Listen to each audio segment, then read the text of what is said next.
Corona virus की वजह से देश भर में लगे लॉकडाउन के बीच भारत सरकार ने हालात को धीरे धीरे सामान्य करने की तरफ एक बड़ा कदम उठाया है। भारत सरकार ने फैसला किया है कि रेल यात्रा धीरे धीरे शुरू कर दी जाएगी।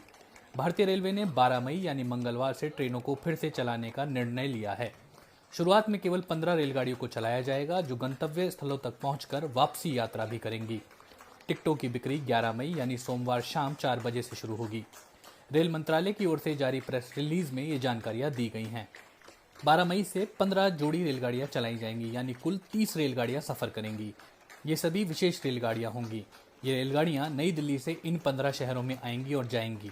दिल्ली से पटना, दिल्ली से रांची, दिल्ली से हावड़ा, दिल्ली से डिब्रूगढ़, दिल्ली से अगरतला, दिल्ली से बिलासपुर, दिल्ली से भुवनेश्वर, दिल्ली से सिकंदराबाद, दिल्ली से बेंगलुरु, दिल्ली से चेन्नई, दिल्ली से तिरुवनंतपुरम, दिल्ली से मडगांव, दिल्ली से मुंबई सेंट्रल, दिल्ली से अहमदाबाद और दिल्ली से जम्मू तवी। ये सारी रेलगाड़ियां वापसी यात्रा भी करेंगी। 11 मई को शाम 4 बजे से टिकटों की बुकिंग शुरू होगी, लेकिन टिकट खिड़कियां नहीं खुलेंगी।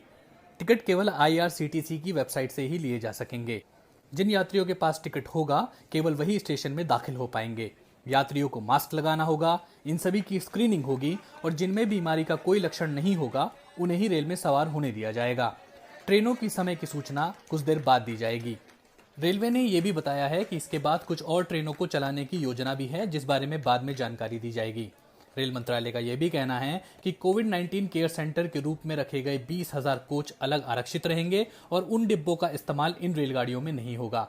इसके अलावा रेल विभाग को प्रतिदिन 300 स्पेशल श्रमिक ट्रेन चलाने के लिए भी तैयार रहने के लिए कहा गया है और मंत्रालय का कहना है कि वो इसके लिए पूरी तरह तैयार है। अब ये सवाल बाकी है कि भारत सरकार रेल के बाद